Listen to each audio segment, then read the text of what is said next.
Good morning everyone. So today let's discuss about sex determination. Now when we are telling the word sex determination, that means what? We want to refer to the thing that whether the particular person is a male or a female, isn't it? When we are considering the fact whether it is male or female, that means we are wanting or we are expecting to describe or determine the sex of that particular organism. Okay, so basically the establishment of male and female individuals or the male and female organs is known as the sex determination process. It is basically of three types. Okay, or not three types actually. With the help of three methods we can describe the sex of an individual. First is the environmental method, second is the non-allosomic or non-chromosomal method, and third one is the allosomic or chromosomal method.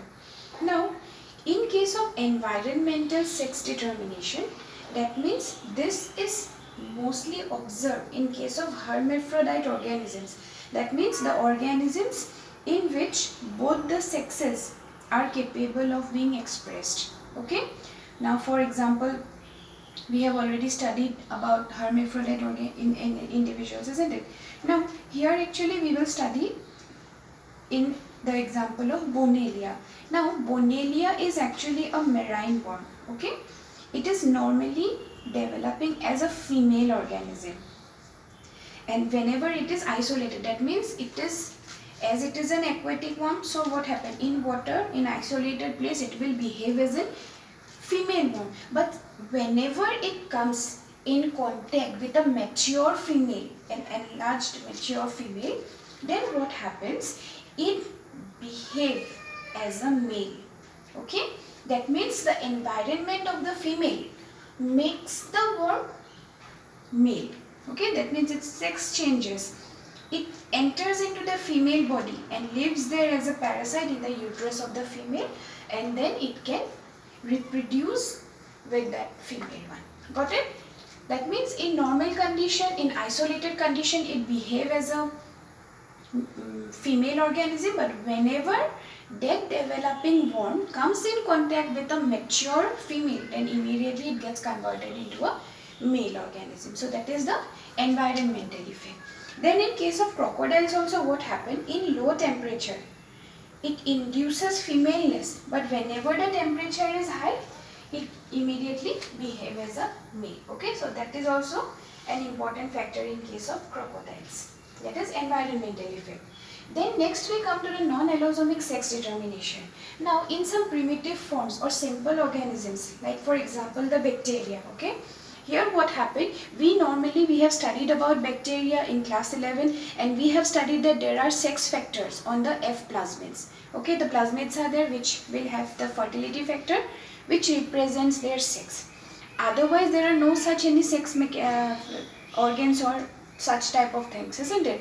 So here what happened, the particular bacterial cell which possesses the F factor will behave as the male or donor cell, and the bacterial cell without the F factor or fertility factor will behave as the female or the recipient cell. Okay, so very simple, with F factor male, without F factor female. Now in case of maize also, maize you all know, isn't it? So maize, what happened here also, sex chromosomes are absent. But here what happens, the male and female inflorescence, the genes are controlled by autosomes. Now we know what are autosomes. Autosomes means the body chromosomes, isn't it? Not the sex chromosomes. So these will be responsible for determination of sex in case of maize. Okay, the third one is the allosomic sex determination or the chromosomal sex determination. Here what happens, it actually occurs in majority of diploid unisexual organisms. Okay, and here actually particular specific chromosomes will be there which will represent the sex of the organism. Now for example, X will represent the female sex and Y will represent the male sex. Now the organisms which will have XX chromosomes, okay, those are called the homomorphic organisms, and if they possess XY, that means two different type of sex chromosome, then these are called the heteromorphic organisms. Got it? Now this actually is observed in case of higher organisms also. Okay, now this is again divided into 5 types. The first one is the XXXY type. Now, normally questions come about regarding the chromosomal method of sex determination. So, you have to explain the allosomic or the chromosomal method properly. Got it? Now, the first one is XXXY type. This is observed in case of Drosophila and human beings. Okay? Here what happens, actually the female is homomorphic, that means it possesses 2 X chromosomes. These are the autosomes. Now in case of human beings, what happened? There are 46 chromosomes, of which 22 pairs are autosomes and 1 is sex chromosome pair. So here the females are homogametic or homomorphic, so they possess 2 X chromosomes. The males are heterogametic or heteromorphic, that's why they possess 1 X and 1 Y chromosome. So during gamete formation, what happened? This particular chromosome set will split. How it will split? A plus X, A plus X, A plus X, A plus Y. Now, again during fertilization, these male and female will fuse together. The gametes will fuse and they will produce AAXX, that means a female offspring, AAXY, a male offspring, AAXX, again a female and a male. That means 50-50 is occurring, 1:1 ratio. Male and female organisms are occurring in this type. Got it? So this XXXY type, the example Drosophila and human beings. Similarly, we get the XXXO type. Okay, so in XXXO type, we actually observe in case of roundworms and some insects like grasshopper, cockroach. Okay, actually the examples are important because sometimes what happen, question may come that determine the sex of grasshopper or determine the sex of human being, then you have to mention and know what is the actual method. So here what happens, see, the male are possessing XXXO chromosome, that means 1 chromosome is absent here. Okay, so we are using the term O. Then AAXX in female, so number of gametes X, A plus X, A plus O, that is, this is a vacant one, okay, without chromosome. A plus X, A plus X, they will fuse together to form females and males. Okay, so simple, it is similar to the earlier type only, but just the thing is that here instead of XY, the Y chromosome is absent, that's why we are writing here O. The third one is the ZZZW type. This is observed in case of birds and reptiles. Here the males are with ZZ, that means these are homomorphic, and the females are heteromorphic. Okay, it will have the chromosome ZW. So here gametes A plus Z, A plus Z, here A plus Z, A plus W. Now they will fertilize to form AA plus ZZ, that is male, homomorphic males. AAZW female, heteromorphic females. Then AAZZ. Okay, AAZZ again the homomorphic males and AAZW the heteromorphic females. Okay. The fourth one is observed, that is ZOZZ type. It is normally observed in case of butterflies and moth. Here the males are homomorphic with ZZ. Similar to homogametes are formed A plus Z, A plus Z. And the females here does W chromosome is lacking. That's why we are representing it ZO. AAZO, so two heterogametes A plus Z, A plus O, they will fuse to give the male and female ratio in the 1:1, that is 50% offsprings are produced. Got it? Okay, now see here. So we have till now discussed that the allosomic there are 5 types, isn't it? So 4 type we have already got: XXXY type, XXXO type. Okay, so when we are studying about the XXXO type and XXXY type, that means these are the homogametic females. Got it? And when we are discussing about the ZZZW type and ZZZO type, that means these are homogametic males. So here XXXX, these are representing the female one, and ZZ, this is representing the male one. So these 4 types along with their example where we are observing it, that is important, because directly the question may not come. The question may come that determine the sex of the fowls or the birds, determine the sex of grasshopper, cockroach or human beings. Okay, so then you have to mention them, that which type is there. Again, the 5th type of allosomic is the haploidy-diploidy mechanism. That means here what happens, actually it is observed in case of bees, ant and wasp. Okay, honeybees we normally see. Here the males are developed parthenogenetically from the unfertilized egg, And so this is also known as Archaeotoky or Archaeotoka's parthenogenesis. Got it?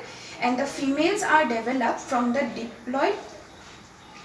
fertilized eggs. So these are diploid. Now here basically in haploid diploid mechanism, or it is known as haplodiploidy or Archaeotoka's parthenogenesis. Here the males are haploid, the females are diploid. So whenever we are getting the male organisms, so we can answer, whenever we are getting haploids, so we will consider them as male, and if we are getting diploids, then we will consider them as female. So haploidy diploidy mechanism is strictly based on the number of chromosomes. Got it? Okay, the next one is the genic balance theory. Now, the genic balance theory, actually this was given by Kelvin Bridge in the year 1926. Here, this theory states that here not only the X and Y chromosomes are responsible for sex determination, but actually autosomes play an important part. Autosome, that means the body chromosomes, they play an important part during the determination of sex in the organism. This is basically observed in case of Drosophila melanogaster. Okay, here the main ratio is obtained like X by A. X by A means X means the so X means the number of chromosomes and A is the number of autosomes. Now, if the ratio is more than 1, before let's study, if the ratio is 1 equal to 1, then it is a female. If it is more than 1, for example like 1.5, okay, then it is a meta female, or whatever we call it as a super female. Got it? If it is less than 1 but greater than 5, for example 6, 7, suppose, then it is a intersex. Intersex, that means here they show abnormalities in their sexual behavior. If it is 0.5, then it is a male, and if it is less than 0.5, then it is a super male. So these are the basic ratio values. So according to the values, actually Kelvin Bridge, he divided the organisms or divided the sex or determined the sex of the organisms. Got it? Okay. So this is the genic balance theory. So this balance is strictly based on the chromosome number and the autosome number. Okay, now you see, if we go through this table here, the first one, the number of chromosome, X chromosome is 3, isn't it? So here we are writing 3. Number of autosome is 2, 3 by 2, 1.5. So definitely the morphology is meta female or super female. Again, 3x 3a equal to 1, that means female. 2x 3a, that means the value is less than 1, greater than 0.5, intersex. Again, x 1x 2a, 1 by 2, 0.5, male. Got it? xy 3a, that means 1 by 3, the value is less than 0.5, so this is a super male or meta male, whatever we call it. Got it? So this is the main thing that is responsible. So based on this particular ratio, actually the male and femaleness is determined. Not the X chromosome, but the autosomes are playing an important role for determination of sex. Okay, now see, we have already known about how the sex is determined in case of organisms. So now let's study about the human beings. In human beings, we know that there are 46 chromosomes. That means 23 pairs of chromosomes are there, of which 22 are autosome and 1 pair is sex chromosome. If it is a female, it is represented by XX. If it is a male, it is XY. Now let us do a cross. So this is a male father and this is the mother. So they will produce gametes 11A plus X. This is 22AA. Autosome, 22 autosomes, 1 sex chromosome. 22 autosomes, 1 sex chromosome. So this is 11A plus X, 11A plus Y. Here the gametes will be similar, 11A plus X, 11A plus X. So when they will fuse together, then what happened? 22A plus XX, that means a female, a girl is born. 22A plus XX, girl. 22AA plus XY. 22AA plus XY, that is male childs are born. Okay, so here actually what happened, the male parent, it produces two types of gametes, isn't it? One is that with X chromosome and that with the Y chromosome. The one with the Y chromosome is called androsperm and the other with the X chromosome is called gymnosperm. So the sex of the offsprings is strictly determined by the male, because this is having the capacity of producing two types of gametes, isn't it? Otherwise the female is producing only single type of gamete. That's why here what happened, the males are responsible for the determination of the sex of the organism, whether the offspring will be male or the child born is a female. The boy or a girl is born, it will be determined according to the sex of the or the gamete that is being fused with that of the female. So here what happened, both the chances are there, 50% chance of male child is there, 50% chance of female child is there, okay? But in our society what happened, we normally blame the women for giving birth to a girl child, isn't it? But actually the males are responsible for giving birth of a male child. Got it? Okay. Now again we next come to the topic Barr body or the sex chromatid. Now in females what happened, one of the two X chromosome, it becomes heterochromatic, okay, and it can be easily stained in the interphase stage itself with the stain or SANE, and these are known as the Barr bodies. It was actually first studied by Barr and Bartram, and these are attached to the nuclear envelope and they appear as drumsticks. Okay, you know what are drumsticks? So they appear like the drumsticks. Now this is actually due to the mechanism of doses compensation, which is actually formed due to equalize the gene expression to similar to that of the male. That means here what happens, the number, any one of the two X chromosome will become heterochromatic, not the both, isn't it? So the number of Barr body in case of female is always 1 and it will equalize the expression of the maleness. Got it? So one will be X chromosome and other will be Barr body. It will contain the Barr body. Got it? And the number of Barr body is always less than number of X chromosome. But in case of males what happens, sometimes the Y chromosome, it also becomes largely heterochromatic. Got it? And then what happens, it can be stained with the help of quinacrine mustard, and the staining Y chromosome is known as the Y spot, and it is equal to the number of Y chromosome. That means there is one Y chromosome, so that is stained and that is the Y spot. So number of Y spot is equal to number of Y chromosome, but in case of Barr body, number of Barr body is always less than the number of X chromosome. So these are the main important things regarding sex determination. So we have studied about environmental effect, non-allosomic, allosomic methods, chromosomal methods are important. Again, human sex determination is important. And remember one thing, whenever you are discussing about the sex of human beings, okay, mention chromosome number, this combination you have to mention, how they are forming homogametic, who is homogametic, who is heterogametic, what are the different types of gametes produced by the parents, how they will fuse together. So each and every step you have to explain it properly and mention it. Okay, hope these points are clear to you. This is an important topic. Go through it properly, and if you have any problem, then please let me know.